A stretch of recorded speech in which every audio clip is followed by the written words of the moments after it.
Please help me. With a face on the verge of tears, the niece handed me something. It was a simple photo of my brother, her father, at a party with some colleagues. What's wrong all of a sudden? Help you? With what? What are you two doing there? Just as I was about to ask, my sister-in-law intervened with a stern look. I've been looking for you. Come with me. And in an instant, she took the niece away. Left alone, I casually flipped the photo over, and on the back, there was a message from my brother. If anything happens to me, please protect my daughter. My name is Beth. I'm 32 years old and work as an office clerk at the construction company my family runs. My brother, who was 10 years older than me, was hardworking from a young age and carried the heavy expectations of being the heir to our family business. Everyone, including me, assumed that he would inherit the company. However, after graduating from high school, he increasingly clashed with our father and grandfather over management policies. It seemed my brother had no intention of taking over the company. I love being a carpenter, but I'm not doing it to inherit the business. He would say this all the time. Then one day, I've met someone I want to marry. He brought home a woman. Her name was Sarah. With her easygoing personality, she quickly bonded with our family, but she never lived with us. I'm getting married and moving out. What? You're not going to take over the company? You know how I don't get along with Dad. Sorry for the trouble, but this is how it's going to be. With that, my brother gently patted my head and, just a few days later, got married and moved out. Even then, he kept in touch with me, chatting about trivial things. Sarah's dinner tonight was delicious, as always. She's a nutritionist, so she makes sure it's good for my high blood pressure. Yeah, I've heard that many times. You never get tired of bragging. I was genuinely happy as long as my brother was happy. A few years after they got married, my niece Summer was born. From then on, I would occasionally meet with my brother and his wife. They seemed very happy, and their daughter grew up loved by both of them. When the niece turned 10, talks of mending our family's relationship with my brother began. If we could laugh together as a family again, nothing would make me happier. But that wish was never granted. One day, while I was working as usual, my sister-in-law called me, which was unusual. Normally, I would hear from my brother, not her. Puzzled, I answered the phone immediately. Hello, Sarah? Oh, Beth. What's going on? It's rare for you to call. Listen calmly. Your brother, he fell from a scaffold while working and was taken to the hospital. It seems he slipped because of the rain. The news was so sudden. It felt like time had stopped, and my mind went blank. I quickly called my parents, who were also at work, and we rushed to the hospital in the pouring rain. When we entered the hospital room, led by a nurse, there was my brother, his skin pale. Seeing him like that made the phone call's content suddenly feel real, and I collapsed to the floor. Brother. The voice that escaped me was so faint, it surprised even me, and the overwhelming sadness only grew stronger. Next to the bed, my sister-in-law cried loudly, not caring who was watching, like the heroine of a tragedy. Her intense sobbing made my tears dry up, and I just stared at her. But for some reason, her behavior seemed off. And next to her, the niece, with a pale face, trembled as if scared, without shedding a tear. Are you okay? She didn't respond, possibly in shock from losing her father. After the wake at our house, while the family was mourning, I quietly cried alone in a deserted corner of the porch. The photo of my brother used for the memorial had been taken recently. He looked a bit worn out, but had a peaceful expression. Did my brother lead a happy life? As I thought about this, the niece's face came to mind. When I last spoke to him, my doting brother joyfully told me about taking his daughter to amusement parks and zoos. The niece must be devastated by her father's death too. Thinking about her feelings, tears welled up again, but then a familiar voice called out to me. Aunt.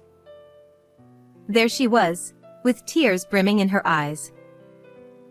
Summer? Oh, what's wrong? I wiped my tears and asked, trying to stay calm. Aunt, help me. I'm going to be killed too. What? I couldn't quite catch her words, and as I tried to ask again, she bit her lip and handed me something. Daddy told me to give this to Aunt Beth if anything happened to him. From your dad? It was a brown envelope. It looked a bit worn, as she had been holding on to it for some time. Just then. What are you doing? Startled by the cold voice behind me, I turned around to see my sister-in-law with a stern expression. I've been looking for you. Come here. Mom. Grabbing her daughter's arm, my sister-in-law quickly walked away before I could stop her. She had always been friendly and kind, but now, she seemed like a different person. It's right after her husband died, so maybe it's natural. But the niece also seemed a bit strange. Left alone, I opened the envelope and found a simple photo inside. It looked like it was taken at a party. My brother was smiling with a few colleagues. I instinctively turned the photo over. There, in my brother's slightly angular handwriting, was a message. If anything happens to me, please protect my daughter. I widened my eyes, too shocked to speak. I think the niece was asking for help. Could it be related to this photo? I called a friend of mine who's a police officer and arranged to meet the next day. Normally, the funeral would be held the day after the wake, but since the crematorium was unavailable due to a friend's funeral, there was a one-day gap. That extra day allowed us to uncover the truth behind my brother's death. The next morning, when I arrived at the meeting place, he was already there, waiting for me. Sorry for calling you out of the blue. It's fine, I'm off duty today. So, what's going on?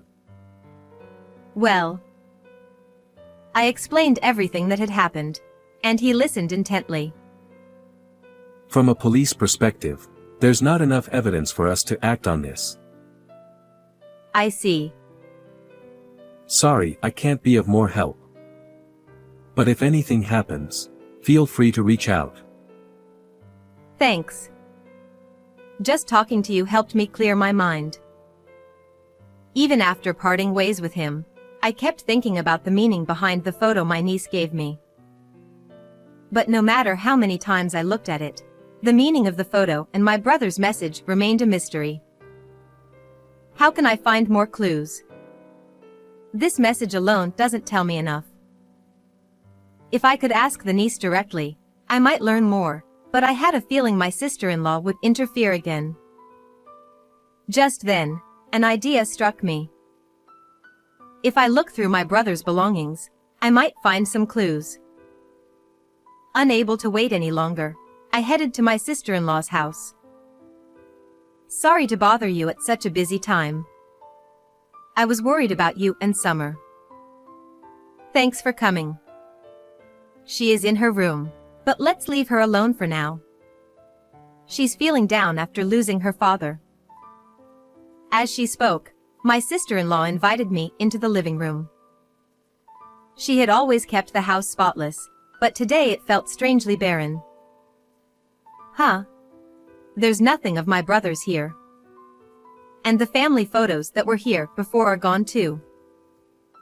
I looked around, but there was no sign that my brother had ever lived there. I kept scanning the room, hoping to find something of my brothers, when my sister-in-law returned with tea and some homemade snacks. What caught my eye was the light purple bead bracelet on her wrist. It wasn't her style, nor my brother's, so it felt out of place. After taking a bite of the snack and finding it overwhelmingly salty, I quickly gulped down some tea. My sister-in-law tilted her head in confusion. Really? I don't think it's that salty.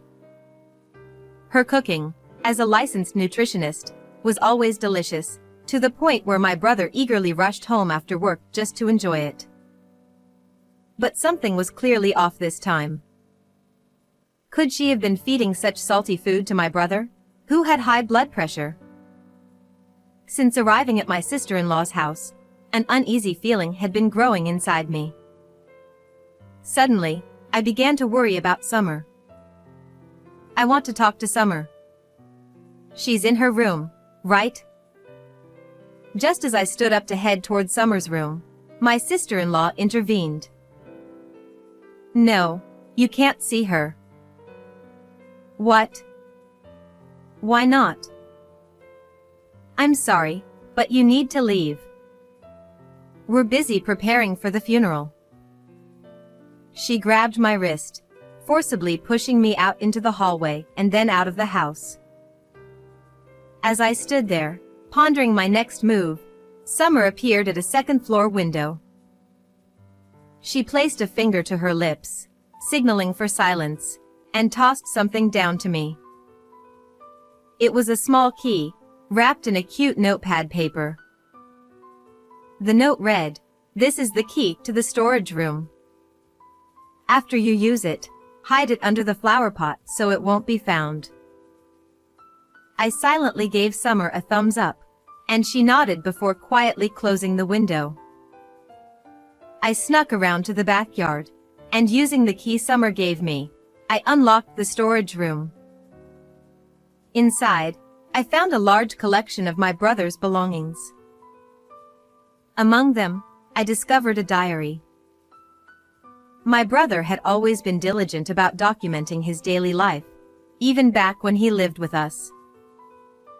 This is. As I read the diary, I found content that was hard to believe.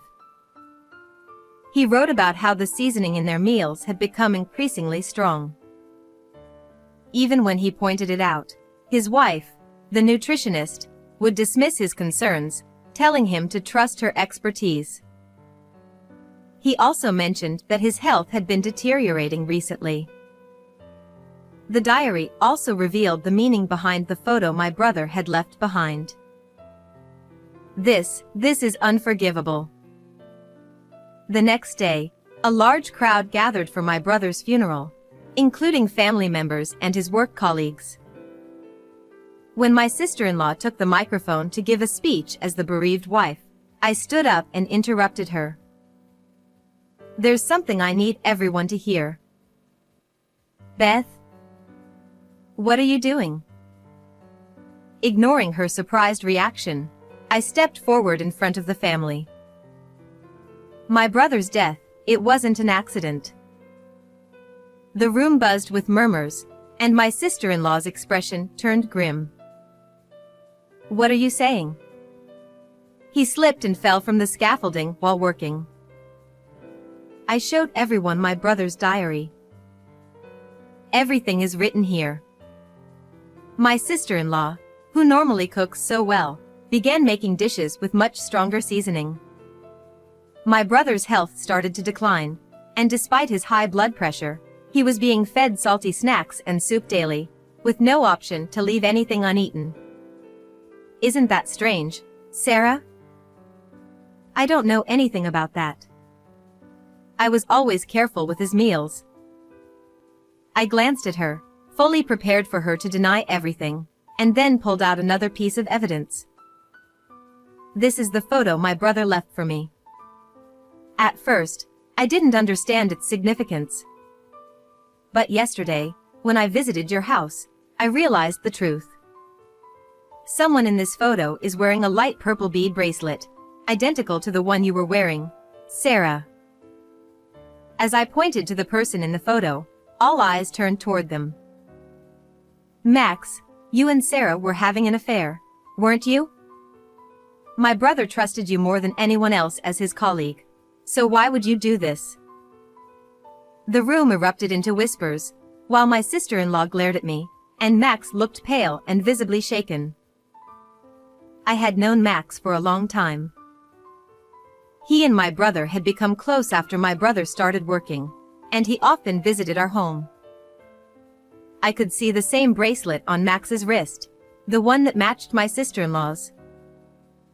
My brother must have been deeply conflicted, knowing that the person he trusted the most was the one betraying him, and possibly even trying to take his life. That's why he couldn't bring himself to speak plainly and left this photo instead. As I spoke through tears, Max broke down, clutching his head. A diary and a bracelet aren't enough to prove an affair or that I had anything to do with his death. She lashed out in anger, but I had anticipated this and continued with more evidence. There's more. My brother checked Sarah's phone and saw emails between the two of you. In them, you discussed how to get rid of him because he was in the way of your relationship. That's nonsense. Is it? It wouldn't be hard to verify. At first, you considered using his high blood pressure to slowly poison him with salty foods, but it was taking too long. Desperate to be with Max, you asked him to stage an accident at the worksite, to push my brother from a height on a rainy day, and to say he simply slipped if anyone asked. Isn't that right? I never said that. It was all his idea. She pointed at Max, trying to shift the blame. Max shook his head in denial. Max, it was raining the day my brother died, wasn't it? Max nodded slightly. Normally, work would be halted on a rainy day, so why? It was just a drizzle, and the deadline was close, so she said we should go ahead. I thought it was an opportunity. My brother trusted you as a friend, right up to the end. I heard someone gulp audibly as Max turned to Summer and fell to his knees, bowing his head. I was led astray by her, and I've done something terrible. I'm truly sorry. Summer looked at him with sorrowful eyes as he continued to apologize, tears streaming down his face. Even then, my sister-in-law kept shouting. I didn't know anything. I'm not guilty. Will you submit the incriminating emails to the police? Max handed over his phone, and at that moment, my sister-in-law finally realized it was over. A police officer, a friend of my brother's who had attended the funeral, arrested them both, bringing them to justice. Afterward, they were given long sentences. Thanks to the efforts of the lawyer I hired, Summer was able to receive $100,000 from the Crime Victims Compensation Program, which helps victims' families regain peace in their lives. Although she was deeply affected by the incident and took time to recover, she eventually became more cheerful after being adopted by me. I vowed to give this child all the love that my brother would have. How did you find this story? Don't forget to subscribe to the channel. See you in the next video.